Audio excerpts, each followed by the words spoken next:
7:03. It is 7:03. I'm going to call the meeting to order. If you would all please join me for the Pledge of Allegiance.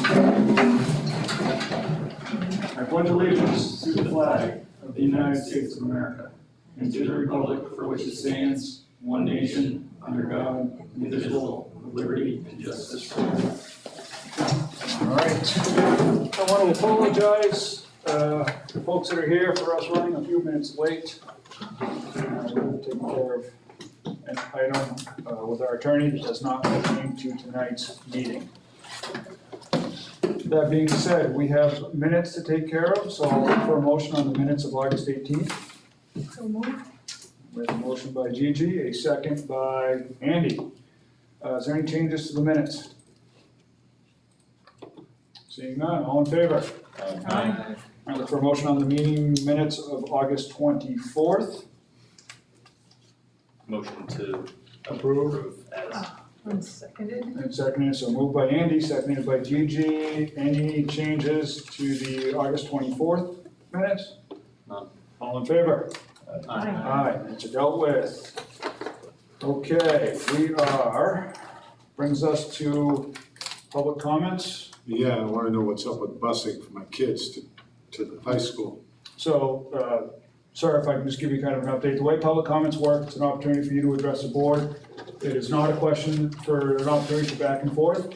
I can barely hear you, dude, I'm half deaf. Sorry. So public comments are not a back and forth question and answer. Okay. You're welcome to make a statement to the board. We will be discussing a number of items tonight. You're welcome to sit through the conversations, the Is the discussions. busing part of it, or? We will have an update on busing, Patty. It's not on the agenda, but I can give one if you'd like. Okay, so Patty will be able to give us an update on busing later in the meeting. Okay. And then you're welcome to provide comments at the end of the meeting again if you'd like, sir. But that's, like I said, that's the only reason I'm here. Okay. Do we have any other public comments? None? Okay. Agenda review, any of the board members have any items they want to add to the agenda? Go ahead. I will give you a bus update. We have a question from Chris about the fire alarms. And we have a July invoice from Dale Transportation that the board wanted to review. Perfect. All right. So, where do you want to place those, Patty? Might just do F, F and, G, yep, and so on? Yep. Okay. So we'll do bus, invoice, and alarm sure. as H. Okay, and then Jeff, did you need us to move the high school, not the high school, I'm sorry, the building expansion? Yeah, we could move that to the top of board reports. Okay, is that acceptable to everybody? Yep. All right, I think Jeff has got what is it, 8:30, Jeff? 8:15. 8:15, okay. So we'll try to be cognizant of that. Any other items? None, okay. So, any consent items, Patty? No. All right.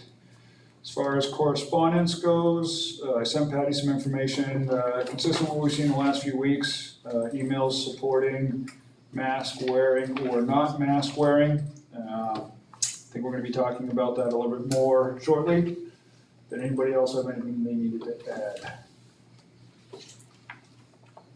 Okay, Patty? Yes. E, is up to you. Kristen made color copies. Since this is a color-coded matrix, we thought you might like to have colors. If you want to just take one of each page and pass it along.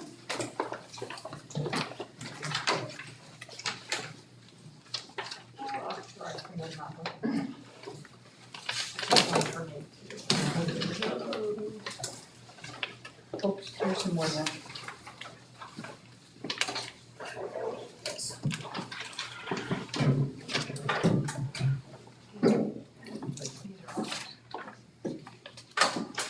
So at the last board meeting, I had shared the decision-making matrix that was in the toolkit that the Department of Health and Human Services put out right before school started.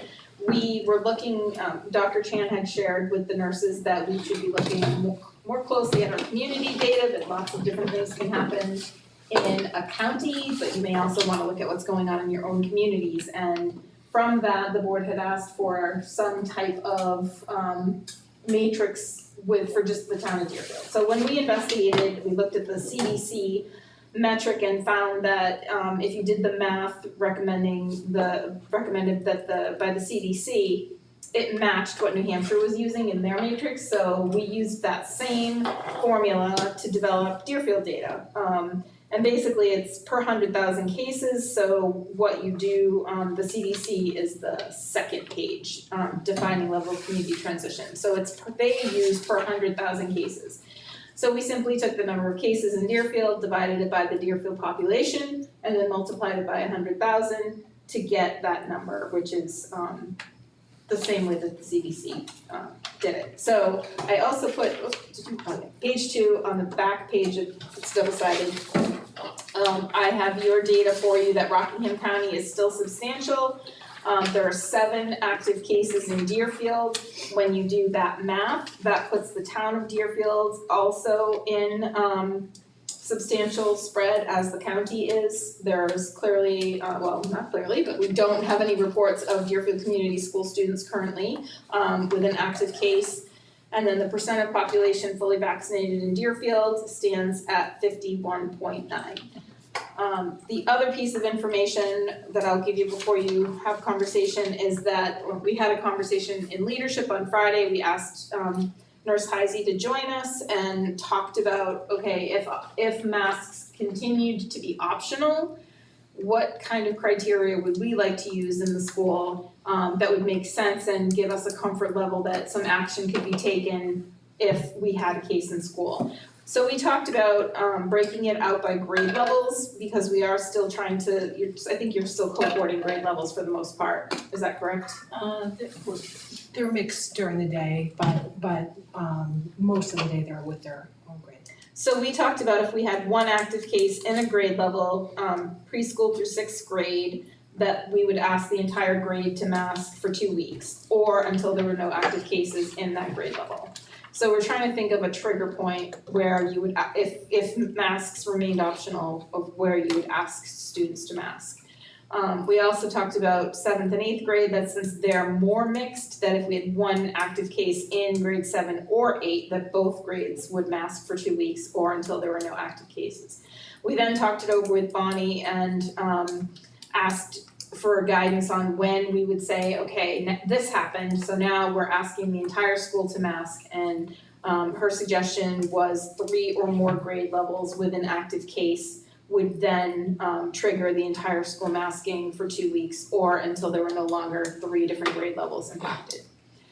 I just want to, remind you, we've talked about this at other meetings, that the lack of guidance makes this very difficult for us, and I can't tell you that there's any science behind the 3 things that I just presented to you That's gonna be my question. because there is no guidance and when other than to look at your community data. So this was really just us putting our heads together and thinking about, if we still have optional masks, there has to be a point when we say we think some action needs to be taken. So that is just conversational and something to give to you to start that conversation.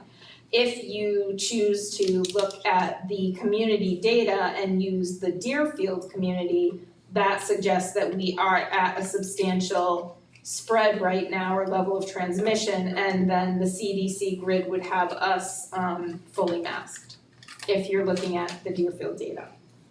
So that's what we've put together for you.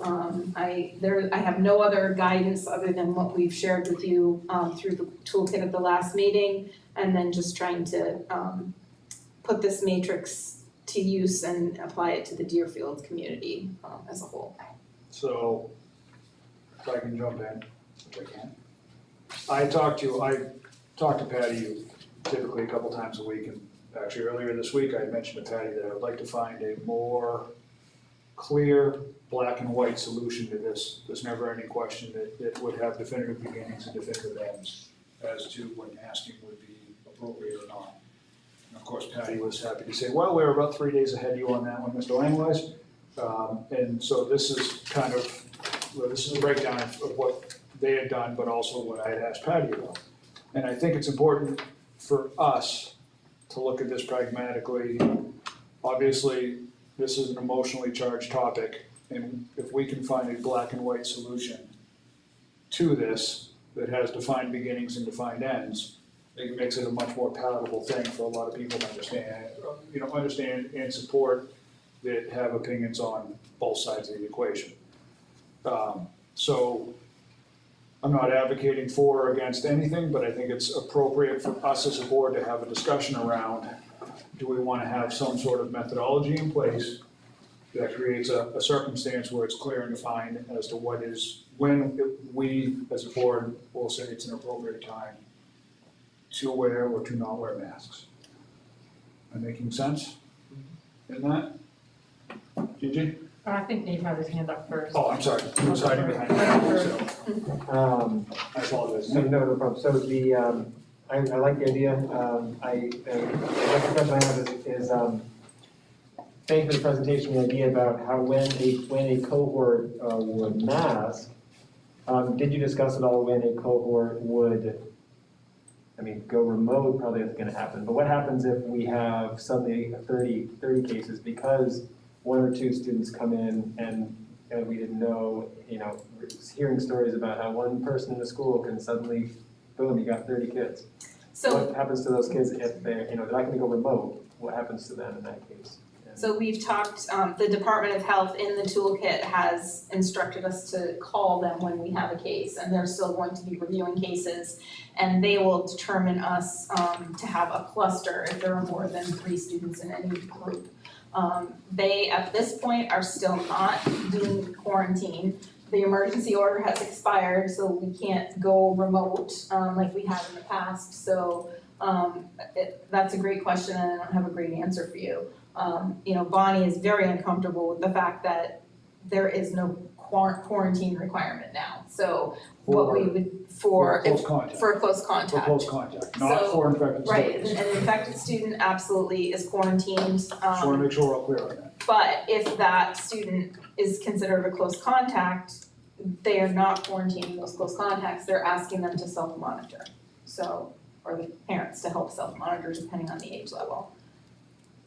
Which means they could be infected and not wearing masks, and So, school has no, or there's no recourse because they're quarantining. so at a minimum, by having the active case in the grade level requiring masking, at least at a minimum, at that point, that there's an identified need.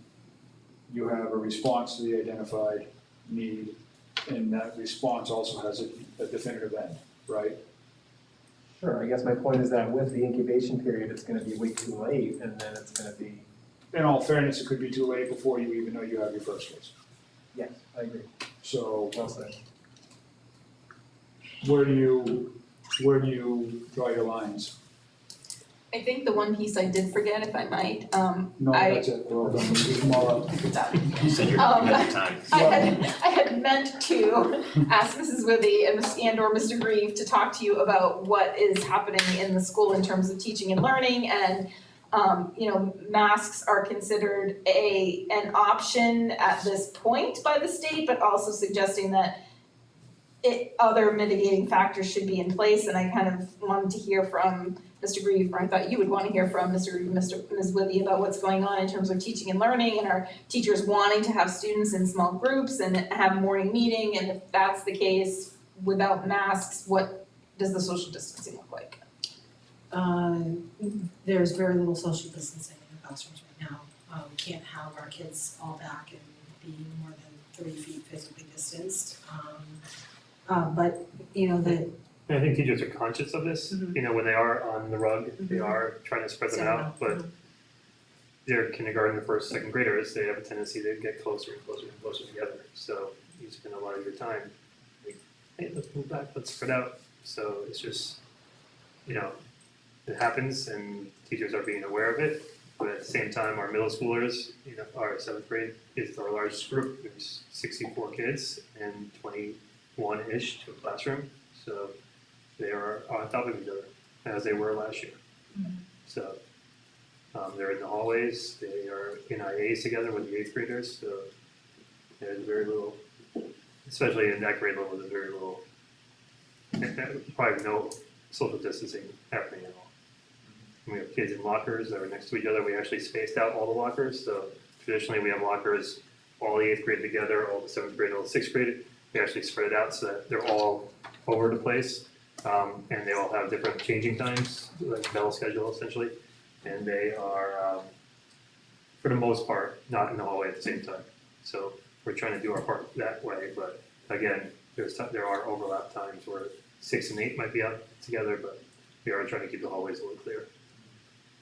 I mean, as a high school teacher, I have 9th graders who are older than the ones and they still, I mean, 3 feet is hard for kids who haven't seen each other for a long time, and it is difficult to maintain the spacing. In my school district, they are wearing masks, so when I look at my class of 21 kids, I'm not feeling like, yeah, I'm trying to keep them separated, but it's not like I've got this kind of weight on my shoulders that because they have masks, if somebody does come in positive, I'm not gonna have a class full of kids who are now taking that home to their families, and so I feel a little bit better about that, but I have a hard time picturing what that would feel like as a teacher, looking at a class full of kids, knowing any one of them could be positive right now, and with no masks, it's just gonna spread all over the school, and it's gonna be too late when we find out. So I have concerns about that, and that's more from my professional perspective as a teacher. I wouldn't wanna be doing that to my kids and their families, and that's my position about this, I think. It's better to be safe. Gentlemen? What are you hearing from staff and kind of the, Sense? the sense of the school community on a day-to-day basis as far as the mask wearing goes, comfort level among the educators? I think our younger classroom teachers are more masked and staff more masked than the older, there's a couple middle school, 5th grade and up teachers that are, but, and same with our kids, not the younger students are masked than older students. And Like estimate wise, just kind of seeing kids in the hallways walking around, I would say about 30% of the kids are wearing masks. So that's just ballpark, us, doing a general observation, no solid data on that. but teachers have not weighed in one way or another with, I feel really uncomfortable, I feel nobody has mentioned anything to either Brian or I. And Bonnie is usually pretty upfront with it, like somebody came to me and wanted to talk about, but everyone's just doing what they can, and I haven't heard much grumbling one way or another, I think.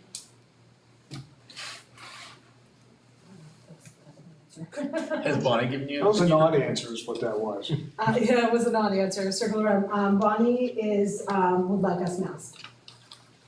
She would, and it's, in her opinion, it's not if we will mask, it's when we will be masking. I don't disagree with her in that regard. I think it's an inevitable fact. I just don't want to do it. I feel like it should have a beginning and an end. And I have supported a beginning and an end to a lot of things throughout this whole process. And so to me, if it's defined in this black and white, it's a much more,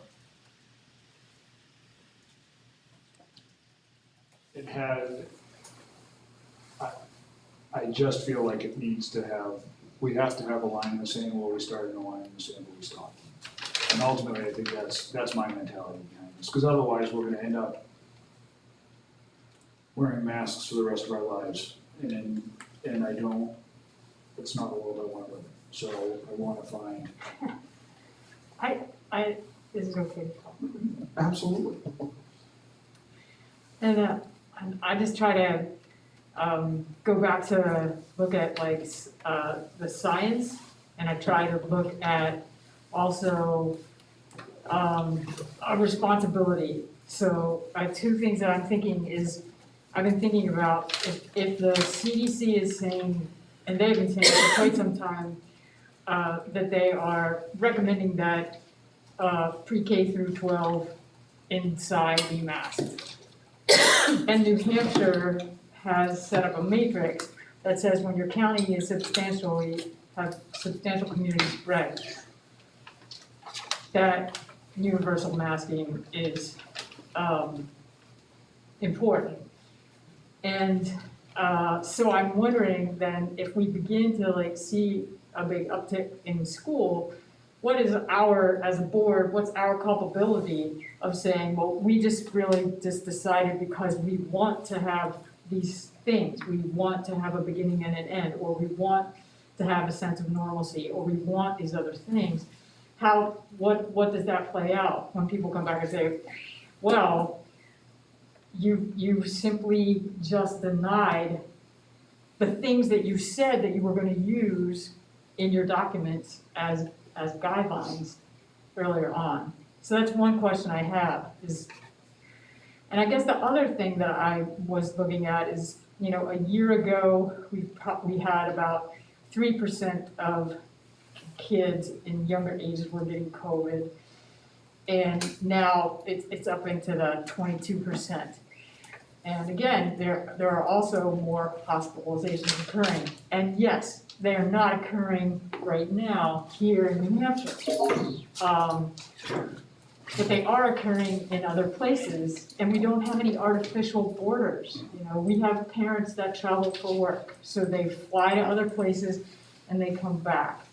So, and believe me, having been in education, wouldn't want anybody to have to wear this all day, really. But on the other hand, I would hate to see the fact that we get to this point where we're going backwards and that people are getting sick, so many kids get sick or so many teachers get sick that we can't carry on their education. And I look at the impact right now, like, I guess I err on the side of caution based on science. That would be my thinking. And I'm wondering what our culpability is if we're not following what we said we were gonna follow in terms of the documents that we were using. I agree, and I think it would be so much different if we were dealing with a high school where every student had access to vaccinations if they chose to do that. And if they were choosing not to be vaccinated, individual freedom, go to it. But when nobody in the building under the age of 11 can be vaccinated, like, what are we doing? I don't know, I feel like I would love to be on the side of caution and safety and erring on that side rather than discovering too late that we've allowed an infection to run through the whole school. And then putting masks on after that. So at the moment, our current plan is to operate without masks. So absent a motion for supporting of the proposed plan, modification of the proposed plan, or some other change. Andy? So I was gonna say, I think I support the current policy or procedure of optional masks.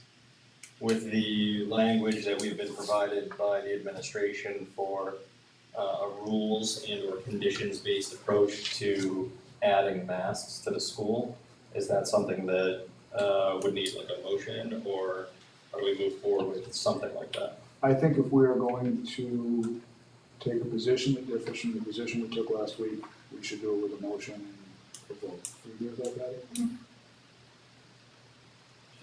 I guess I'd like to make a motion to amend our mask policy to include the conditions, I think conditions is a good word, the conditions that were proposed by administration.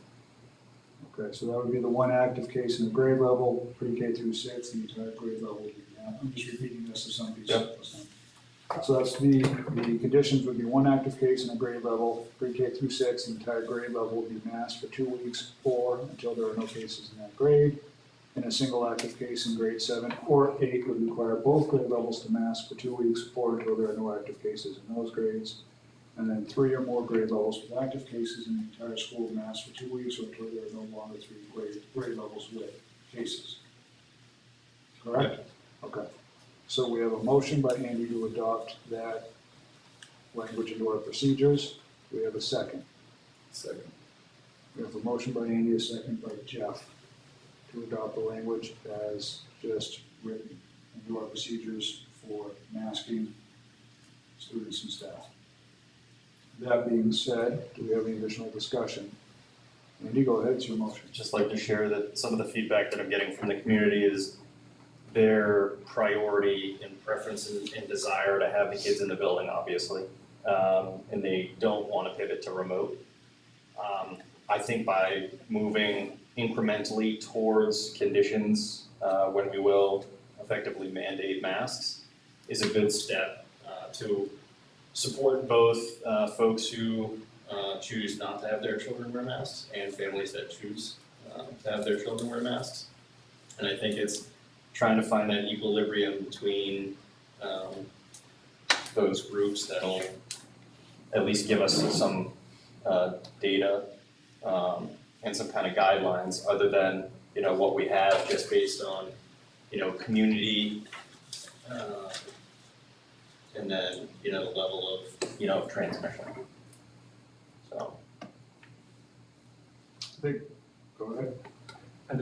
I'll wait. No. I was gonna ask Kristen about what, in terms of how the balance of kids choosing, not choosing, or families choosing, not choosing masks, how that plays out in terms of students getting along, social emotional kind of concerns where, you know, it's not a lot different than kids picking on each other for some other reason, but do you see comments, do you hear comments, have you heard from teachers concerns about students because they've got a mask on, let's say, or because they don't have a mask on, that they are the butt of some sort of, I don't know, remark or comments? Nothing from us. Nothing. I have not heard anything from any staff. Supporting each other in this environment.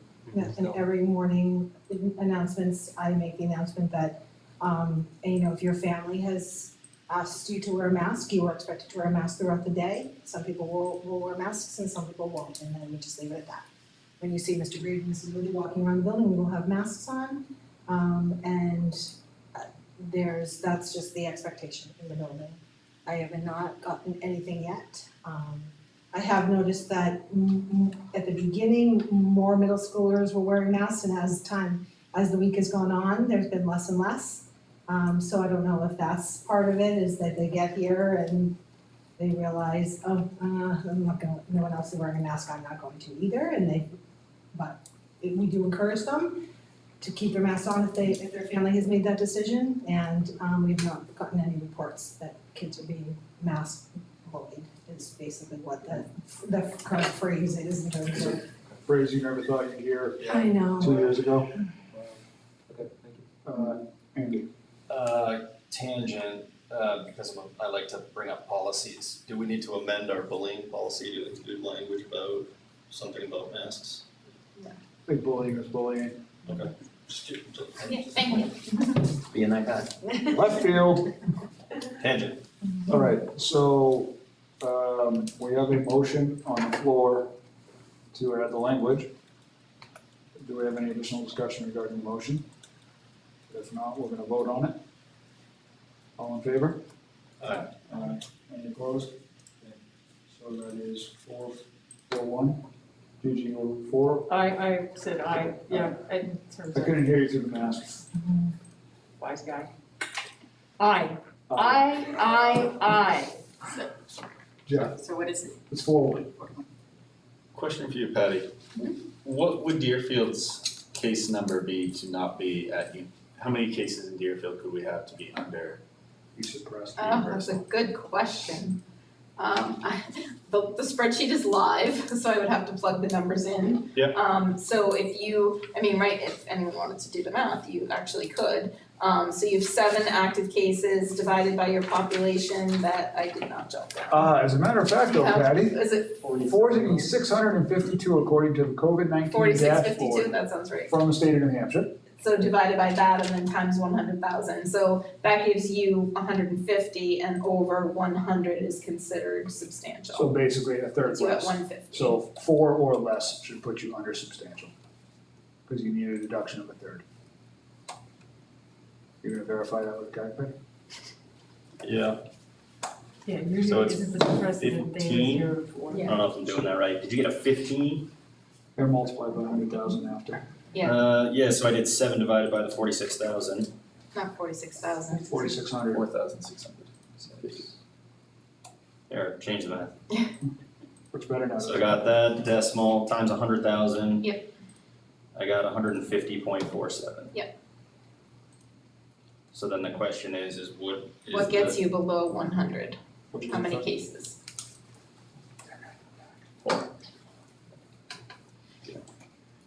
So once the data is suppressed in our case on the state's dashboard, so the state updates the dashboard, I think it's every weekday, I don't think it gets updated on the weekends.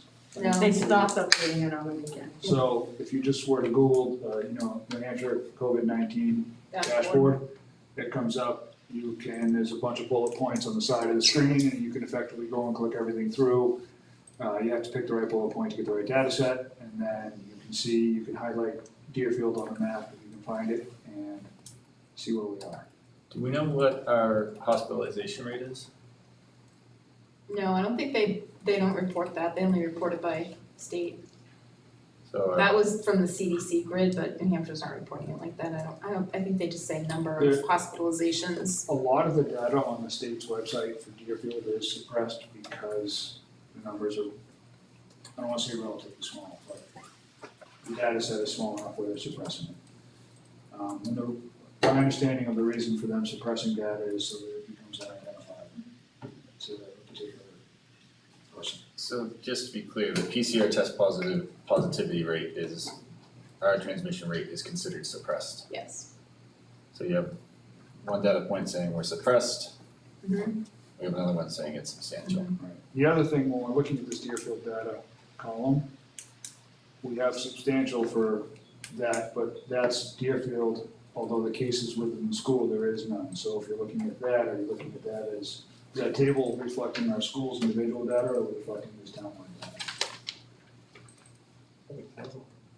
Well, currently it's reflecting this townwide, but, it depends on how deep you intend to dive into the numbers. Does this board wanna add any other methods to calculating when we would be masked, unmasked, fully masked, or is this done for tonight?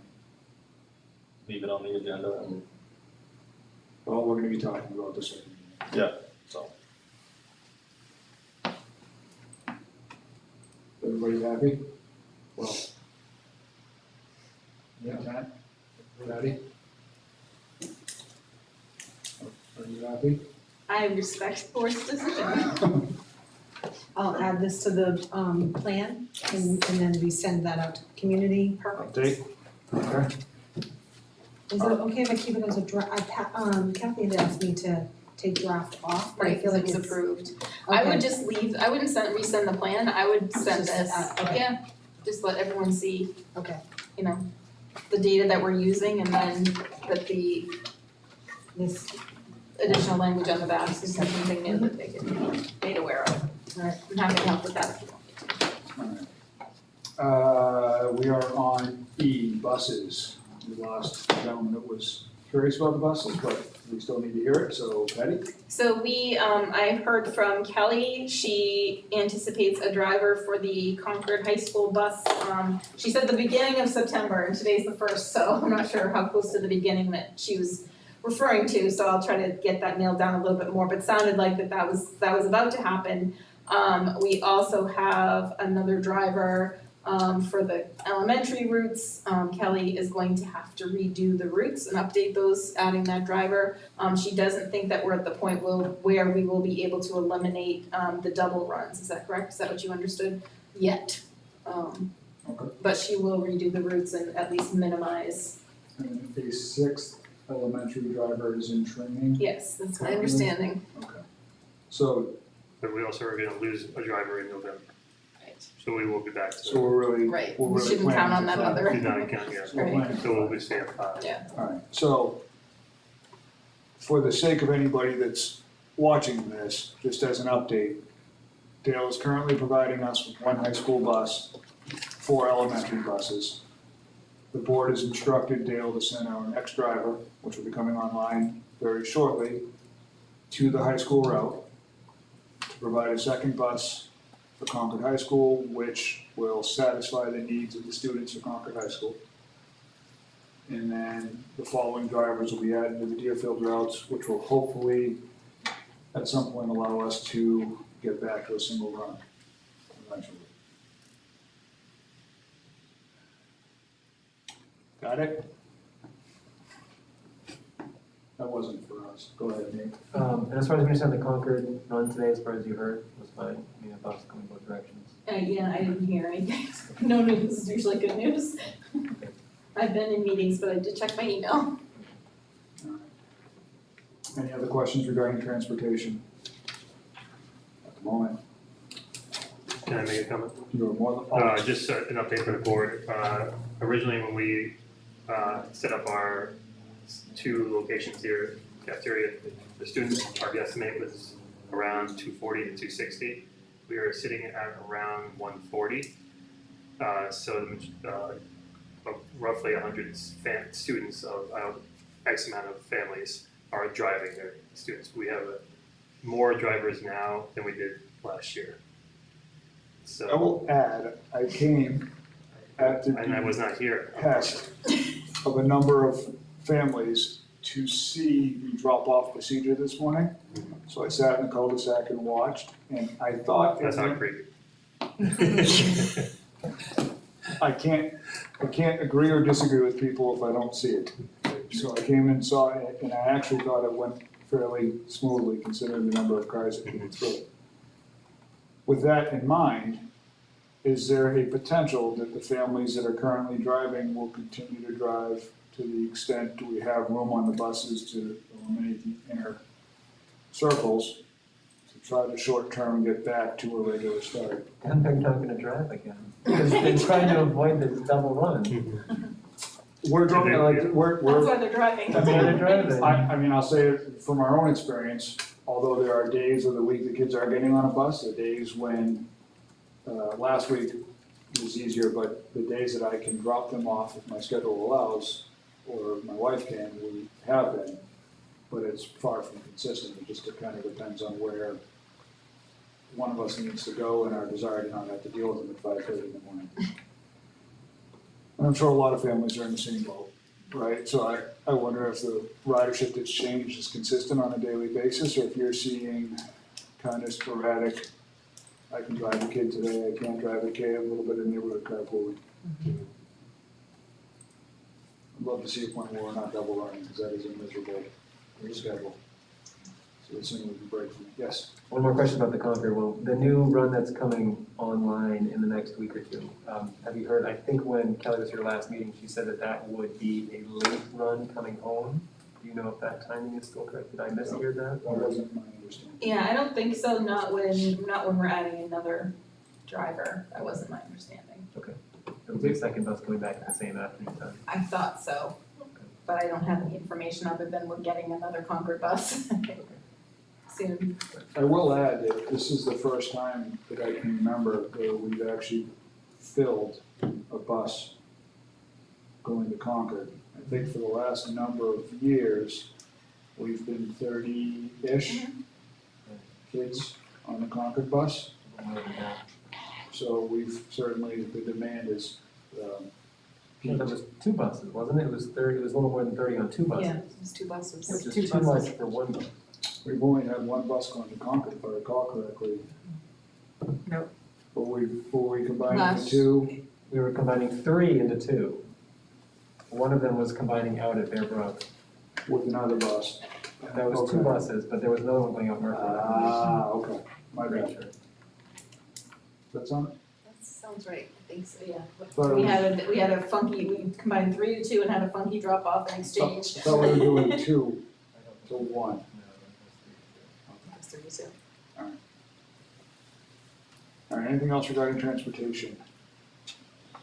All right, we have an invoice. We have an invoice. I don't know that needs to be a whole lot of discussion because this is a July invoice, so it's not a regular school year transportation invoice. They billed us for the days that they transported students to the summer program, and they did what we asked them to do, so. What's the total on the The invoice? total is $4,953.15. And it's going to grant money. Grant money's going to pay for that. All right, so I'll make a motion that we ask the administrator to add the invoice for $49.15 to the council. 4953. Sorry, $49.15. Yep, $53.15. $49.53.15. discussion? All in favor? Aye. That was an easy one. Okay. And you have some information regarding alarms? So I received an email from Mrs. Withy. Do you have it in front of you, or want me to go ahead and take it? No, you can take it. Okay, so Chris was letting us know that he has his annual inspection with the fire department on Thursday around 2. And that since we've had problems with the fire alarm panel over the last 2 or 3 years, the fire department and the state marshal will be looking for action on the panel probably by the end of 2021, and he wanted to have an update on where we were at, and so that he could provide them with that information of what your intentions are. I propose he lets them know that if the board's okay with it, La Valley Brensinger will be here September 10th doing a walkthrough for all our systems. And I'd suggest that we instruct Chris to have them take a look at that and make that a priority. Can you ask, Chris has been at those meetings anyway, right? Yes. That will be in our contract with La Valley So there'll be a change order involved. because it's an Outside. existing facility, but they've got the people and they're gonna be familiar with the building, so. And I think that was, you had talked about having a professional look at it. Chris's Pretty request was to have significant, it re-engineered. Yeah. So if, I'll just let him know that he can update them that there is action being taken, that we're having them look at it.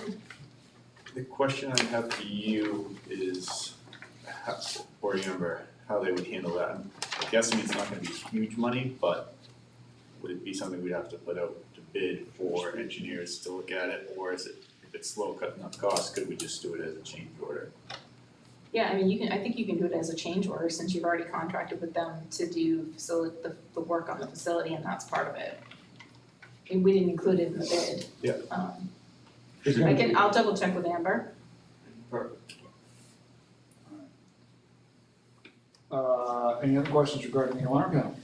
Alarm? I'm None? just gonna take action on, so Amber will look into it and then Chris will request pricing from them, or who should request pricing for the design work? I think Jeff's been working with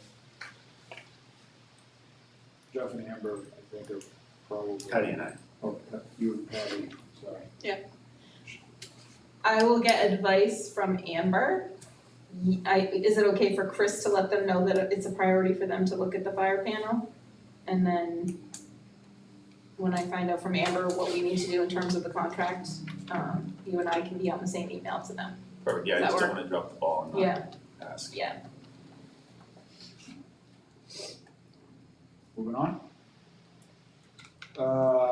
Board reports, the PTO is not present. I do want to make sure that we acknowledge and thank the PTO and the volunteers for their efforts at the barbecue. I think we had a pretty good turnout considering the circumstances. It was warm, but I feel like everybody that I saw was smiling and happy and enjoyed a couple of delicious cheeseburgers cooked by their board members. And I think it's always important to recognize the PTO and everything they do and the volunteer efforts they put forth. So although they're not here to receive thanks, hopefully they catch one of them. Nate, has the executive board? We did not meet this time. All right, so let's see here. Oh my God, Jeff, I apologize.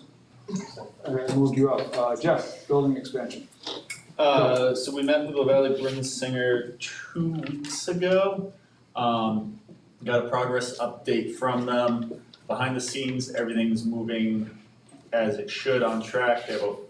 Back 2 weeks ago, they were about 50% of the way through digitizing all the plans that we had given them, building the model on their computer.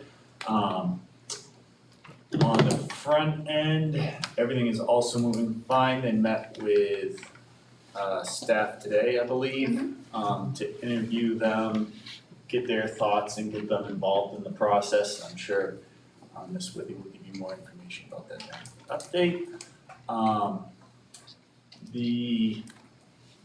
We have some action items as a committee that were sent out. And I'm working with PTO to try and develop I'm not the best person probably for it, but we need to develop a community outreach mechanism that is really gonna engage with everybody in the community. So I'm waiting to hear back from PTO who's gonna step up to volunteer for that role. We need to develop a social media presence and get all the correct information out. And also engage with the community to see how we can make this, something that benefits the entire community and get input from people early on. We're still on track for the 2022 bond vote. They're confident that they can meet that deadline, so everything's good. Question probably more so for you, Grady, but it may help us lay some groundwork in advance. What is involved in preparing the documentation to get a warrant or bond on the ballot? Is it as simple as us placing the warrant article, or is there advanced work that can be done that coincides with what's currently going on with the engineering study? So that we're at. I'm gonna touch base with Amber because she just did that for Allenstown, so she's been through this process and has much more experience, so So if we could I'll let her possibly know if there's any report back, so that maybe if we can get some pre-work that can be done. coinciding work done, so that we're maximizing our timetable, that would be huge.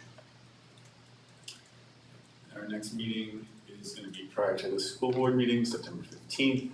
They'll be at the facility here September 10th doing all the inspections. Walkabouts, okay. Thank you. Any questions for Jeff? None, all right. Ms. Withy, principal's report. Yes, so this covers our, from our last meeting, August 19th through today, September 1st. Just want to make sure that I mentioned that the PTO is bringing their coffee camper. I'm sorry it's not on a Friday, Patty. I know, the coffee camper owners apparently have stuff to do. So. I didn't know about that yet. Oh, okay, well, here's, just informing you. If it's news to Andy. It will be here on Wednesday, next Wednesday, the 8th. They had to do it earlier this year, so we will, the staff will thoroughly. We'll give Andy a second to jot that down, so he's ready Yeah. for it. What time is this happening? I think they're here, You send him an email when you find out. I think it's actually, it's before drop off. right after. Right after drop off. So by 8 o'clock, the cars are cleared up. Today was a little earlier, no offense, but. The Zach's present. Or with Trish. It had nothing to do with me, I can assure you of that. I think it's 8 to 10. Cool. It's news, it's news for Andy. Yes. I got a job that I just found out about. So just to continue on, we welcome certified staff back on Monday, August 23rd, and we welcome back all staff on Tuesday, August 24th. The back to school open house and barbecue was a great success. We welcomed several families that evening, and a big thank you to all the staff who stayed to meet and greet the students and families, and an even bigger thank you to our school board, PTO, and our superintendent who set up, cooked, served, and cleaned up that evening. I also want to make sure I mention, thank Meredith St. Ange. Meredith, as you know, is our kitchen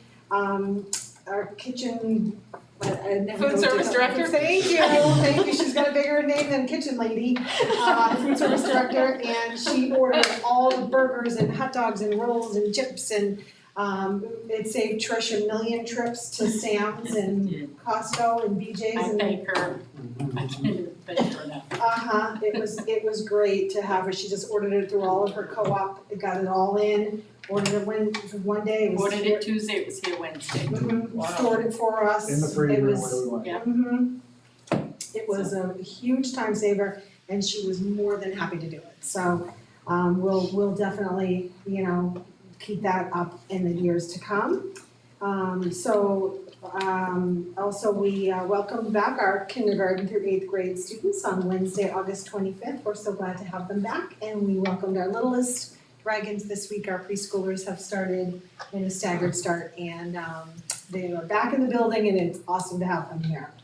Another great big thank you to Jack Hutchinson and the community at large for helping with the permanent structures. The structures are completed, And they really are two of the most amazing structures you've ever seen with no windows. Like you go down there and you just can't even believe, they look like they've been there forever, they just naturally blend into the environment. The kids have been just loving the whole experience, and so really, we can't thank Jack enough and the community that helped get these two structures done. I think we will have some grant money perhaps, we're gonna reach out and see if we can, when we're ready to put a third structure in, I wanna get some grant money to help pay for that. And really, I wanna make sure that I mention Sue Laskowski and Sam Wilson's name as staff members that have dedicated countless hours. They have worked tirelessly this summer and dragged their families here to help as well. So they were, Cindy Hansen left, Sam and Sue have really filled that role, and it's awesome. And then we have a lot of staff members that have also helped out. We had a meeting, I think on Friday or Monday, I think it was Monday, to make the plan for the outdoor classroom in terms of the schedule, and they've got a couple of new ideas that they wanna try, just get our middle schoolers out there a little bit more, so, we're really excited. And as usual, it's been a community effort in Deerfield, certainly rose to the occasion, getting these two structures, done for our kids. Jay, what's your name, Jeff? I mentioned that guy over there, it's late. Oh, yeah. Jay Doherty and Lance Whitehead came from La Valley Brinsinger. They did their presentation today, a slideshow presentation, with the whole staff. All staff were invited to stay, definitely our certified staff were here. We did video it, so we will upload it for, we could upload it for the community if you wanted us to, and then definitely do it for our staff as well, so that they could see what was discussed today. They have set up future dates to come. Jeff had mentioned that they will be here on the 10th. The engineers will be here to do a walk around the building. And they'll be here around 2:30, and they'll, do their thing and stay for as long as they need to.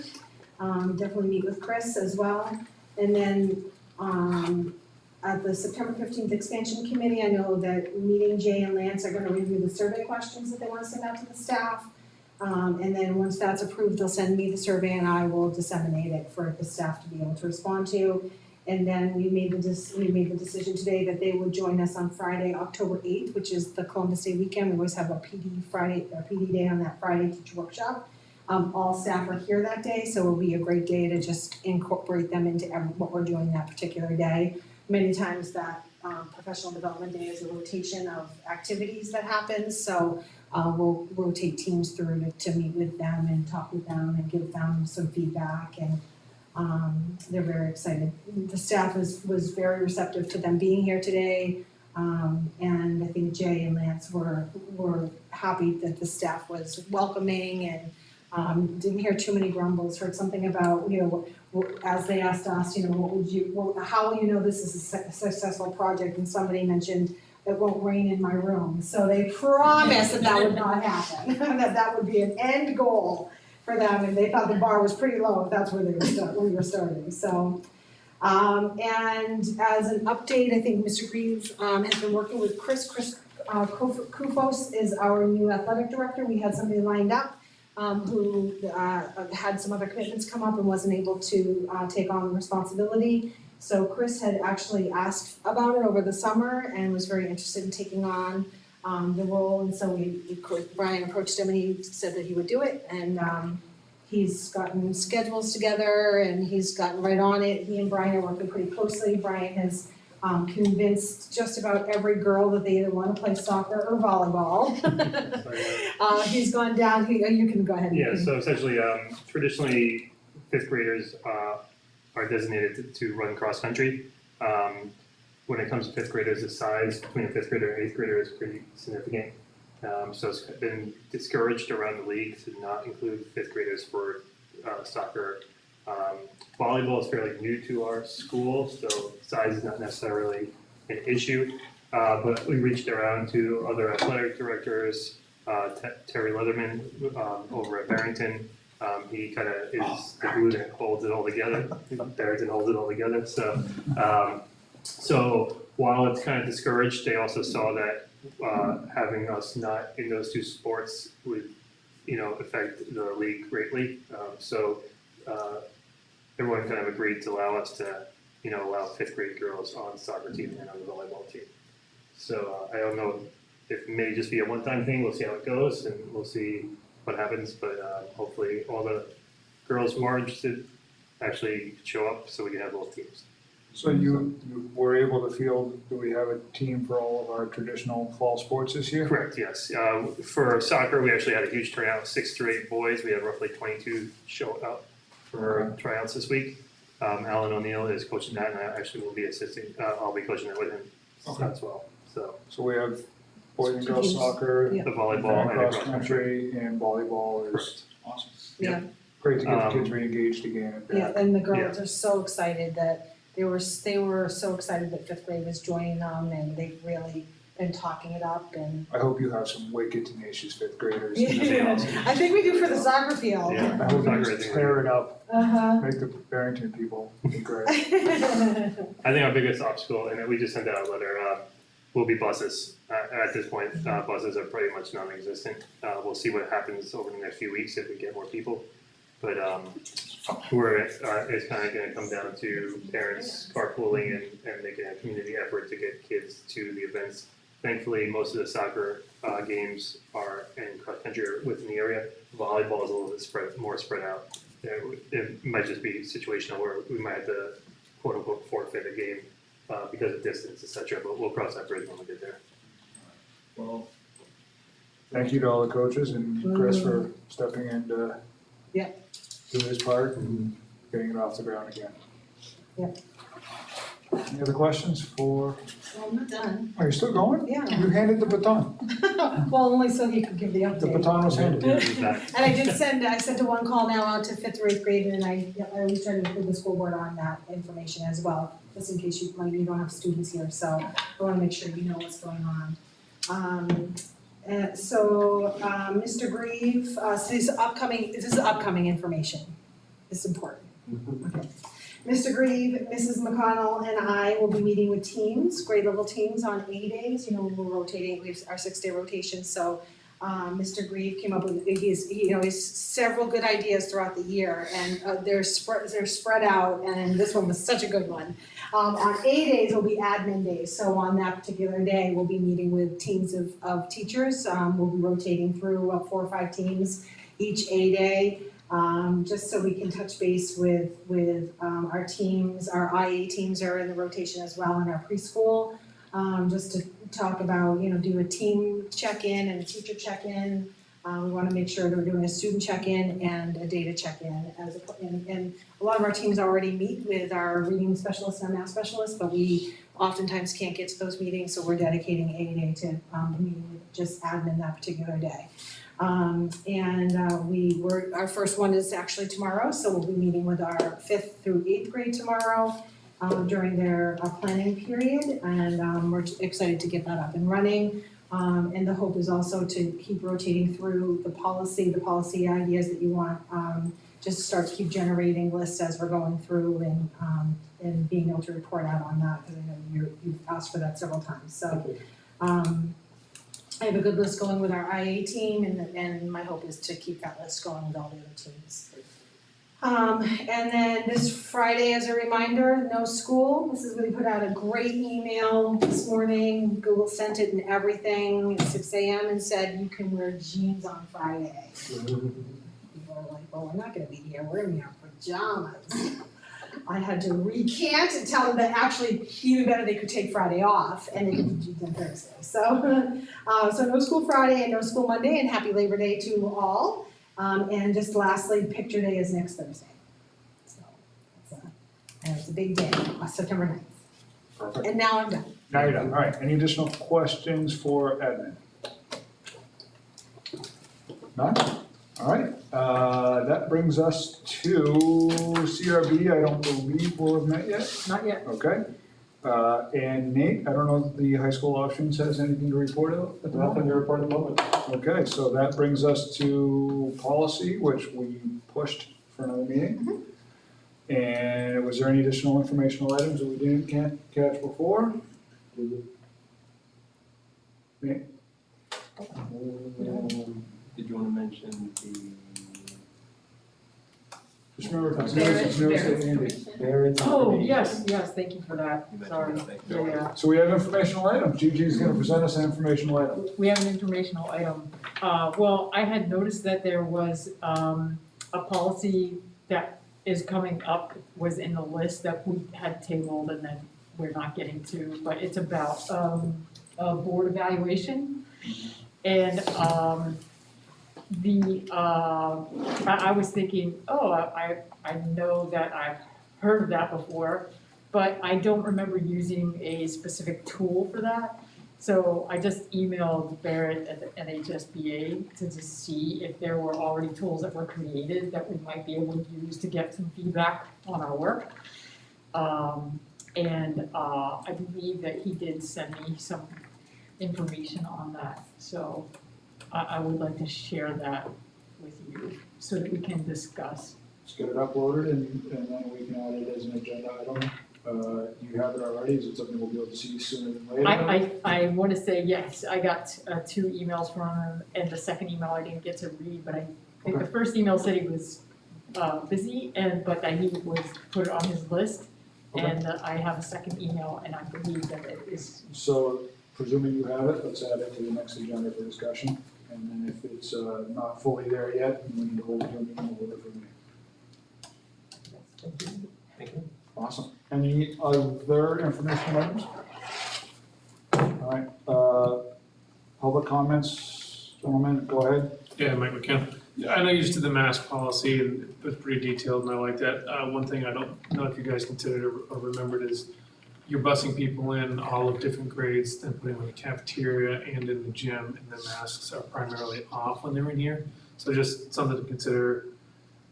You know, I'm sure you'd figure it out in about 2 seconds and make sure they mask up when they show up, but clearly something we just want to make sure we consider when we're talking about the mask options. Any other comments, sir? Yeah, so I know it's not a back and forth, but I just wanted to kind of pose a question for the next time there is an opportunity for you guys to discuss. And I honestly just don't understand what the goal of the COVID mitigation policy is. And by that I mean, other policies you have make perfect sense. You have an absenteeism policy. The goal of that is to get the kids in school. We have the no guns, no drugs, no cigarette policies because we want to keep that away from the kids. When we look at the COVID mitigation policy, Mr. Greaves, is it Greaves, right? Great, yeah. Greaves, okay, I'm sorry. So Mr. Greaves says that right now we're not social distancing, and there's a lack of area. I get it, you're kind of hand tied to what you're able to do, so that's off the table. We've kind of cut back on some of the deep cleaning, and the science does say that on surfaces it doesn't come, so I can kind of understand that concept as well. We're cohorting as much as we can, but not as we did last year, and then masks are optional. So when I look at what the goal of the policy is, I honestly don't know.